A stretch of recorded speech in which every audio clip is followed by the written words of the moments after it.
I'm not even sure if I have the other DLCs. Okay, I want to talk about something real quick here, okay?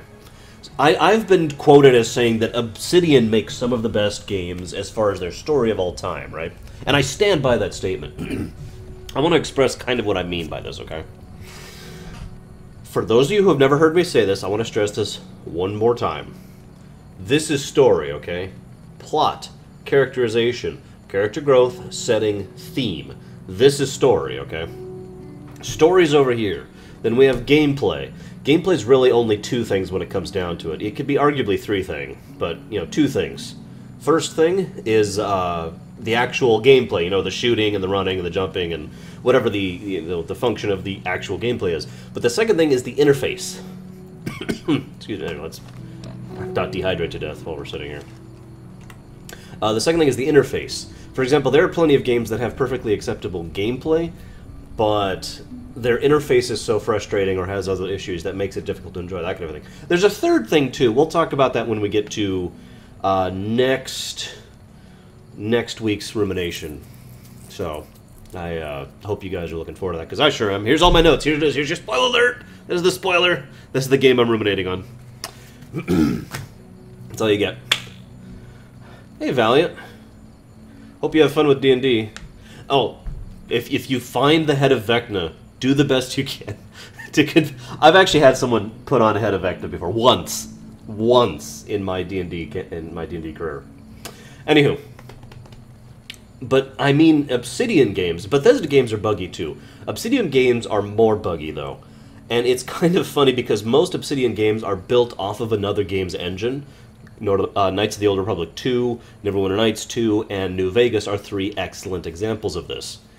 So all three of these games are already built on another engine, but the problem is Obsidian... this is true in the old days, too. Yeah. Just for you, Baronessa. Super Spy. Is that a game? Oh, I love this song. But ignoring the gameplay aspect of things, one of the reasons why Obsidian is such an amazing storyteller and one of the incredibly greatest developers as far as storytelling, in my opinion, ever, is because they put so much thought into expressing their story in 1,000 subtle different ways. And I'm going to give you one of my favorite examples right now. I've got a whole speech prepared. I was at the grocery store yesterday preparing this speech, and I realized I was going to be talking for a while, so, you know, I really love this song. Canada Dry, brought to you by Morrowind. So,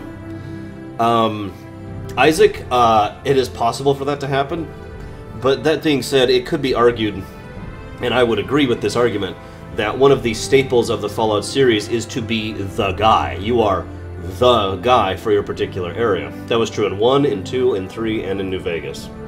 So, debatable. I really do love this song. Hey, Preacher. Alright. This is it. This is the subtlety of Obsidian storytelling. I'm 100% serious, by the way. There's no joke here, no trying to be fun. See this right here? That right there is amazing subtlety in storytelling, and I am 100% serious about this. Now let me explain why, because I know a lot of you guys out there don't really think about this nearly as much as I do. That's not an insult, it's just I think about this stuff way too much. But again, that's also part of why you're probably tuning into me right now. Oh, actually, you know what, hang on. Znahum, excuse me. Znahum, when Patrick Stewart's voice? I can't do Patrick Stewart's.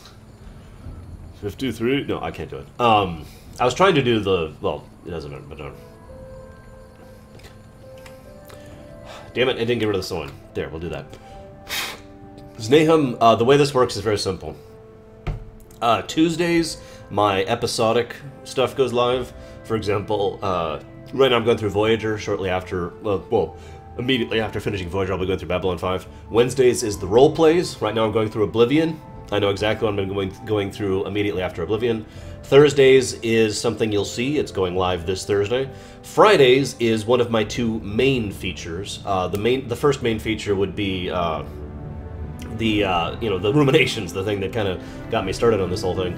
And the second main feature would be a series I call Then and Now, which is actually going live this Friday, conveniently enough. And then I tend to stream on the Saturday and Sundays, the weekends, whenever I feel like it. So, now, like I said, let's go ahead and do this speech. Oh my god, Olivia, that's so incredibly cheap! Let me just fling all my money at it! Sorry, I feel sarcastic. $20 NCR dollars. This... Okay. I know you guys probably don't know about this, and you probably haven't studied economics, I have, so let's actually explain the 3 reasons... Well, okay. God, I don't even know where to start. Let's rewind a bit. I'm gonna ignore chat for just a second, so I can get this speech out, so anybody who has any questions, do me a favor and hold on to them.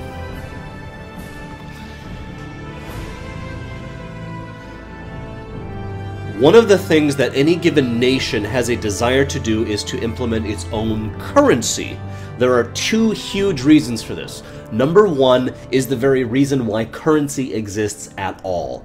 And for those of you who don't know, and I know sounds weird, I'm not trying to talk down to you, but I know several people who did not know this until I explained this to them. The purpose of currency is because it enables long-term travel without significant ramifications. In other words, if I want to trade 12 goats for your 6 oxen, which is actually a terrible trade, don't take that trade. In order to do so, I would have to actually transport my goats to you, and then you give me the oxen, and then I transport back. Currency enables a method by which to say this token, whether it's... and there's tons of different things that have been used of currency over the years. Many, many, many.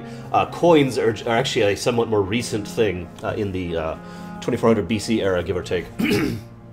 But the idea here is, instead of actually having to travel all the way over there and carry my goods with me, I can just carry my currency over there, go over there, give you the currency, and you know the currency will actually be valuable enough to be worth whatever it is I am trading you for. Now, I still have to make the return trip, but it still facilitates long-distance trade. It's basically the reason long-distance trade can exist, especially when society gets to a certain point of sophistication, excuse me. Too many syllables. So, that's what currency exists for. But there is a second reason why most nations desire to have the ability to have their own currency, and I'll be talking about that in just a moment. That is the fact that having your own currency is a political, societal, and cultural sign that you are a truly strong nation. You are one that will be able to back it, be able to strongly support it. You have a place on the political stage of the region, or the world, or whatever. You actually have established yourself, and you can prove it, because you have this currency. You follow? Excuse me, I'm still a little sick, but I really wanted to talk about this today, because this was just something I found brilliant. Now, the thing is, this is where this really I'm going to turn the music down just a little bit. This is where this really comes in together, okay? This is where this is absolutely brilliant. In order to actually have a currency that you can back, any nation or organization or group or cult or religion or whatever, doesn't matter, any group needs 3 major things, okay? Thing number 1, this is arguably the easiest to do early on, and yet the hardest to do in a... It's simultaneously the easiest to do and yet the hardest to do based on the circumstances. And that is the ability to produce your own currency, the ability to print it, the ability to make it happen. Mint it, print it, develop it, whatever you have to do. Excuse me. So, now the reason I say that is both the easiest and the hardest is when you actually, when you actually take a society and, the idea of printing paper or minting coins or whatever, that is not, relatively speaking, all that difficult to do. I know you're probably going to point out something, but just, bear with me. So, the problem is in a post-apocalyptic society, and indeed in a post-apocalyptic society, it's virtually impossible. And the reason why is because currency is a luxury. Currency and many other things that we in the everyday life consider to be normal aspects of our existence are in fact a luxury when you hit a survival situation such as a post-apocalyptic society. Having a currency system at all in a post-apocalyptic society is actually very unlikely and uncommon. They actually had a really good explanation way back in Fallout 1 as to why caps were being used, and I actually covered that in my last video yesterday. But the point is, you're going to be more focused, not only as an individual, but as a society, on the idea of surviving, on the idea of getting needs met, on the idea of procreating, on the idea of eating and breathing and drinking and sleeping without being eaten in the middle of the night. These things take greater priority. But when you have passed post-society, post-apocalypse, and moved into post-post, when you've started re-establishing a civilization, that's when currency becomes much more viable, and it's one of the reasons why the currency of the NCR is a more modern thing. Now, oh my god, excuse me. The idea here, and obviously, the first time I saw NCR paper, I was just like, oh my god, because all of what I'm about to tell you went through my head. Let me go and move on to the second thing. So that's the first thing they need to do. They need to be able to actually produce the currency itself. Second thing, this is,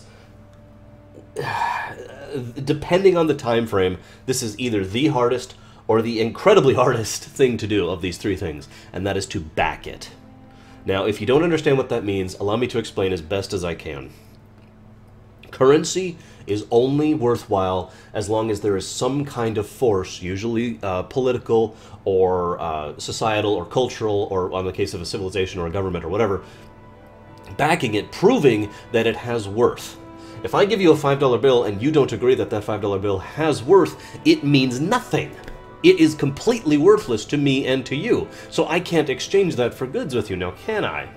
Now, in older days, and this is actually, I shouldn't even say older days, this goes back only about 2 centuries ago, most currencies were backed by literal material.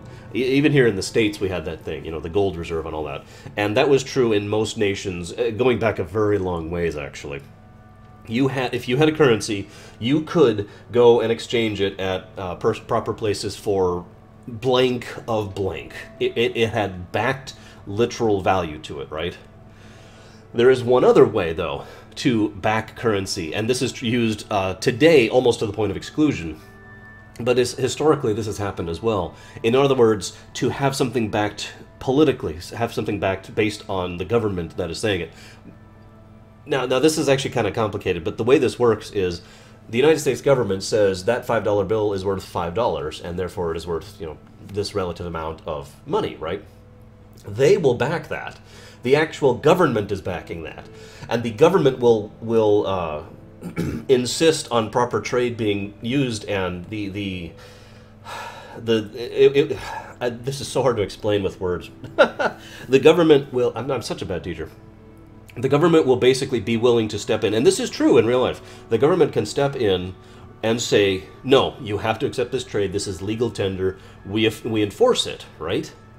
Now, if you're paying attention, in order to have the power to have that kind of backing, you need to actually have a great deal of two big things, political and cultural strength, togetherness. You have to be a well-established nation with tons of support, usually outside of your nation as well, in order to actually be able to do that. Many different nations in history, again, I need to just ignore chat, many different nations have tried to do that, have tried to use just their own governments to establish a government. This goes back to Persia, by the way.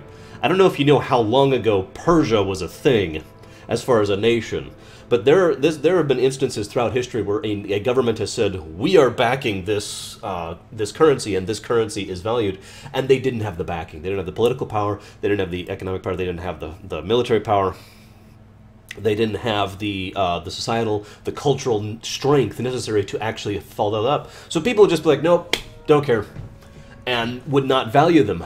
Or the opposite would happen, and they would we would have hyperinflation, basically. For those of you who do not know what hyperinflation is, it's everything inflation is except much, much, much worse. Imagine going to the store and purchasing, a new thing of gas for, I don't know, a few $1,000s, and that's pretty much a good idea of hyperinflation. So that's the second thing, backing. They have to be able to produce the currency, they have to be able to back it. Now, the third thing is the most fascinating to talk about for me personally, because the third thing you have to do in order to really have an established currency within a modern society is to be able to combat counterfeiting. Now, this is actually the most complicated of all the things above. It's also the most costly, even though it is technically the easiest. Hi, everyone, by the way. Like I said, I'm kind of just ignoring the chat so I can get this all out there. But hi, everyone. Counterfeiting is a very real problem after a certain point. Yeah, Persia was in the I could look it up. It's at least 2000 BC. Persia was a while ago, preacher. Right, okay, I'm going to take my glasses off. That's easier. Counterfeiting will inevitably become a problem with any currency within a society that reaches a certain point. Now, this is important. For example, let's say the NCR, this is fictional, let's say the NCR had started producing their own currency pretty early on in the Fallout setting, you know, right around Fallout, several years before Fallout 2, for example. Not the caps, their own printed currency. The most counterfeiting is going to be so obviously a fraud that people will just not take it, because counterfeiting is actually kind of hard to do, believe it or not, at least to do so convincingly. The only way counterfeiting works is if the technology of the times and the material of the society is significant enough in order to provide for a convincing enough counterfeit and convincing enough simulacra of the currency, right? And believe it or not, that is harder to do than it sounds. However, any society that continues to progress both economically, societally, and technologically will inevitably reach the point where it is easier to counterfeit than it is to go and, you know, get a job or whatever. And at that point in time, counterfeiting becomes a huge problem. And that's one of the big reasons why, is because combating counterfeiting is incredibly expensive. I actually know a lot about this, believe it or not. Did a little bit of work on this years ago. You wouldn't even believe, or maybe you would, how much time, effort, money, resources, thought, process, and people are thrown at the problem of ensuring that the United States currency is not counterfeited. And it's actually stopped being a problem for the most part, because literally the government just flung and flung and flung and flung resources at it. But yeah, counterfeiting, it will eventually reach a problem, so you have to have the ability to prevent counterfeiting to some extent or another. No, Olivia. God, no. I'd rather shoot myself. No, Persia was way before the Roman days. By quite a bit. So, why did I just explain all of that about currency? Because this is why Obsidian is amazing. With one piece of loot, with no flavor text, with no dialogue, with no coda, with no data log like FF13 or Mass Effect had, with just a piece of loot, they explain so much about exactly how far the NCR has come and about how strong it has become, how established it is. We actually understand, with that one piece of loot right there, without question, that this is a post-apocalypse society in which the NCR is a fully fledged, for all intents and purposes, modern society, an actual, truly strong nation, rather than, you know, just a group of people who call themselves a group. And that's why I went into that whole spiel. So I apologize if I bored several of you guys. I apologize if I bored you with my whole speech about currency, but this is what I wanted to praise. The amazing thought that went into this game, into the world building, into the setup, into the setting, is why I love Obsidian games. They did this in KOTOR 2, they did this in Neverwinter Nights 2, they did this in freaking South Park, for God's sakes. These people know how to establish their worlds. And that's what I wanted to talk about. Alright, I'm done streaming, I'm out! No, I'm kidding, I'm kidding. Now, I was hoping Shadow would show up, excuse me. But he did not. Ah! Oh my goodness. That's, you know, that is absolutely true, Baron. I said they show that there's farms. The mere fact that there are farms is another example of exactly what I was just telling about. Okay. Whew. Yeah, I agree. Fallout is very cool.